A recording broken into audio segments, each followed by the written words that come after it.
एक बार फिर आप सभी का let's crack UPSC CSE Hindi पर स्वागत है।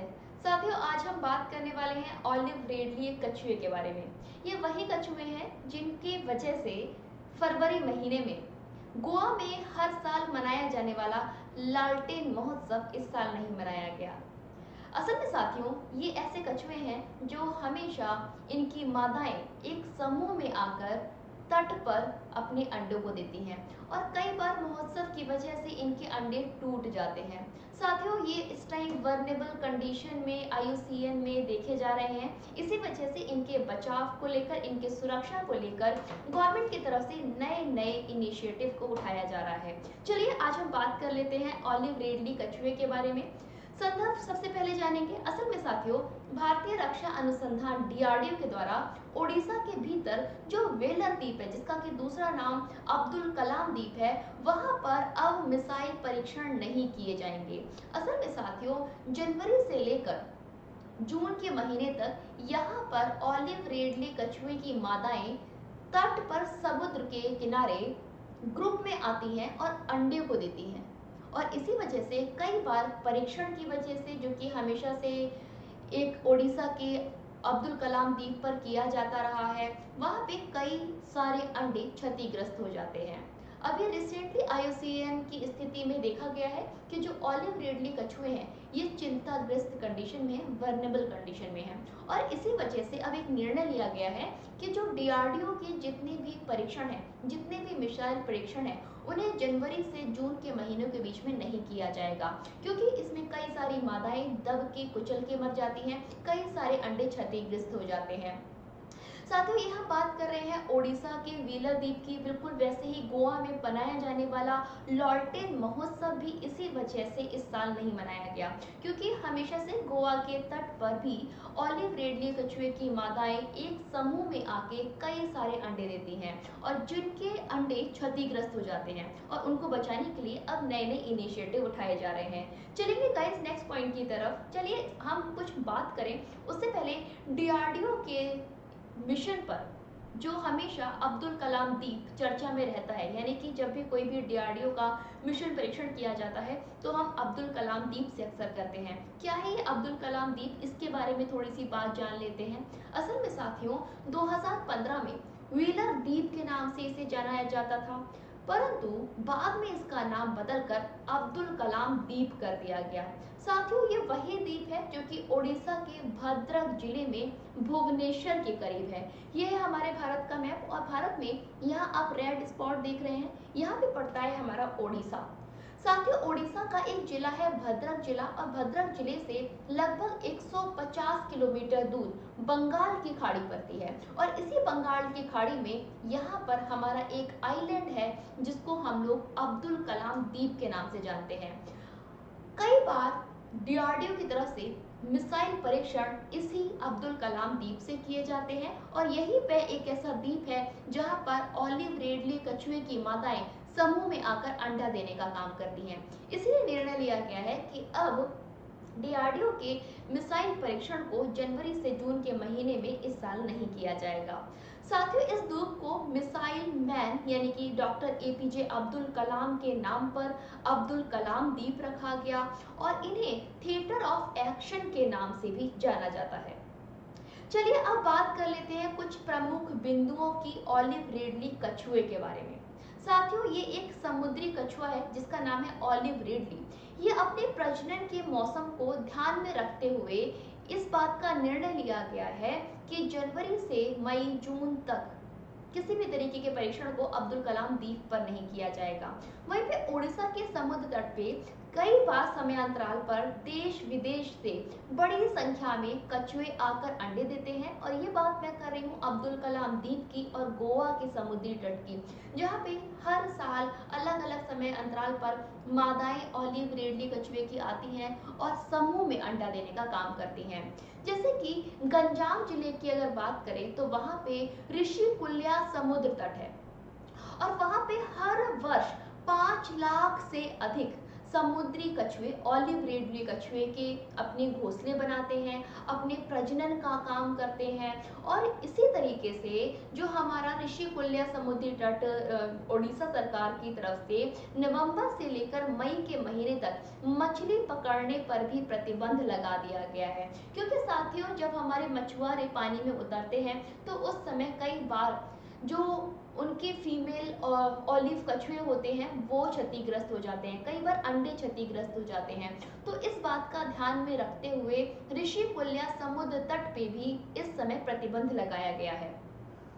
चलिए थोड़ा सा ऑलिव रेडली कछुए के बारे में भी जान लेते हैं। इनका वैज्ञानिक नाम है लेपिडोचिल्स ओलिवेसिया।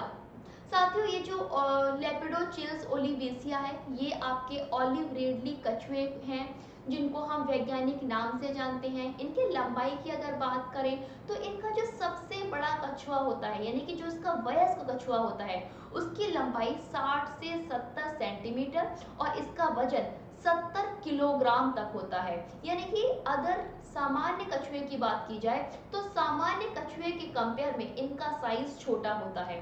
साथ में IUCN की स्थिति में ये वर्नेबल कंडीशन में है, अपनी नाजुक कंडीशन में है और इन्हें IUCN की प्रशिष्ट वन में उल्लेखित भी किया गया है। वहीं पर अगर हम बात करें वन्यजीव संरक्षण 1972 अधिनियम के अनुसूचित वन में, तो इन्हें विलुप्त प्राय वर्नेबल कंडीशन में अंकित किया गया है।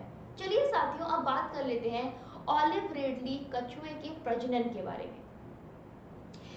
ये अपनी यौन परिपक्वता तक पहुंचने के लिए, मतलब जब तक ये एडल्ट नहीं हो जाते, ये अपनी यौन परिपक्वता तक आ नहीं जाते, उनके पहुंचने पर और अपने पहले क्लच देने में 15 साल लगाते हैं। यानी कि इनका 15 साल का एक कछुआ रिप्रोडक्शन के लिए कंप्लीटली रेडी होता है। वहीं पर ऑलिव रेडली कछुए 1 से 3 साल में प्रजनन करते हैं। प्रत्येक मौसम में अगर बात की जाए तो लगभग 90 से 130 अंडे के 1 से 3 क्लच देते हैं। यानी कि ये प्रत्येक मौसम में 3 बार रिप्रोडक्शन का काम करते हैं, 1 से 3 बार रिप्रोडक्शन का काम करते हैं और प्रत्येक अंडे का वजन 30 ग्राम होता है।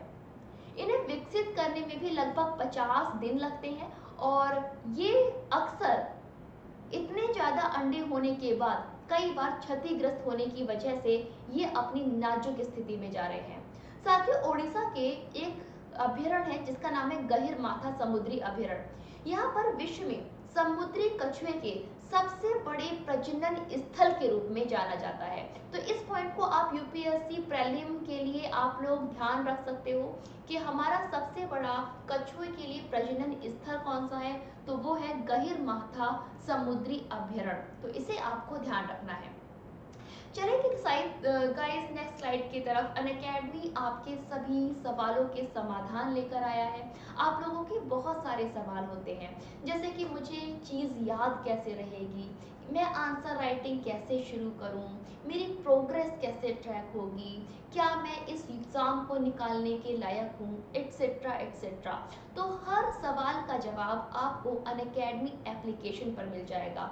साथियों अनअकैडमी एक ऐसी एप्लीकेशन है जहां पर आपको एक ही प्लेटफॉर्म पर पढ़ाई के साथ में मेंटरशिप भी मिल जाती है। यानी कि आपकी पूरी यूपीएससी की पढ़ाई के लिए आपके पास सिर्फ एक एप्लीकेशन होनी चाहिए जो कि है अनअकैडमी एप्लीकेशन।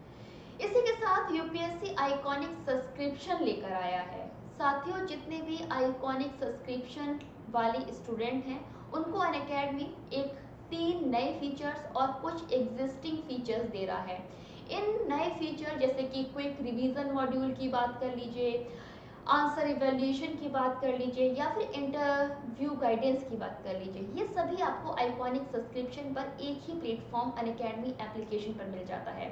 तो आप देर किस बात की कर रहे हो, जल्दी से इसमें ज्वाइन कीजिए। और अगर आपको डिस्काउंट चाहिए तो मेरा रेफरल कोड है श्रेया10, आप इसे लगाना मत भूलिएगा। जितने भी बच्चे बिगिनर्स हैं उनके लिए भी अनअकैडमी ने एक कोर्स लेकर आए हैं जो कि है फाउंडेशन कोर्स। गाइस ये एनसीईआरटी का कोर्स है। अगर आप इसमें भी इनरोल करना चाहते हो तो देर मत करो, इनरोल कर लो, क्योंकि यहाँ पर 6 से 12th क्लास तक की एनसीईआरटी आपको कवर कराई जाएगी। और मैक्सिमम डिस्काउंट के लिए मेरा रेफरल कोड है श्रेया10, इसे लगाना मत भूलिएगा। गाइस ये था पूरा टॉपिक। आई होप आपको अच्छा लगा होगा। आप ऑलिव रिडले कछुए के बारे में क्या जानते हैं, आप कितनी नॉलेज रखते हैं? एडिशनल नॉलेज को कमेंट बॉक्स में लिखना मत भूलिएगा। लेक्चर कैसा लगा इसका फीडबैक देना मत भूलिएगा, क्योंकि आपका फीडबैक मेरी टीचिंग स्किल को इन्हांस करने में मदद करता है। साथ में साथियों, अगर आप अनअकैडमी में सब्सक्रिप्शन लेना चाहते हैं तो बस आपको मेरा रेफरल कोड याद रखना है। ये आपको अनअकैडमी के हर कोर्स पर मैक्सिमम डिस्काउंट देगा। अगर आप लोग मेरे साथ पर्सनली कम्युनिकेट करना चाहते हो तो अनअकैडमी एप्लीकेशन को डाउनलोड कर लो। वहाँ मेरी प्रोफाइल का नाम है श्रेया मैम, इसे आप डबल क्लिक करके फॉलो कर लीजिएगा। यहाँ पे मैं सुबह 11 बजे और दोपहर में 2 बजे डेली लाइव आती हूँ। तो गाइस देर मत करो, अनअकैडमी एप्लीकेशन को ज्वाइन करो, मेरी लाइव क्लासेस को एंजॉय करो और नोटिफिकेशन को पाने के लिए प्रोफाइल को डबल क्लिक करके फॉलो करना मत भूलना। इसी के साथ गाइस ये था पूरा टॉपिक। सेशन कैसा लगा कमेंट करके बताना मत भूलिएगा।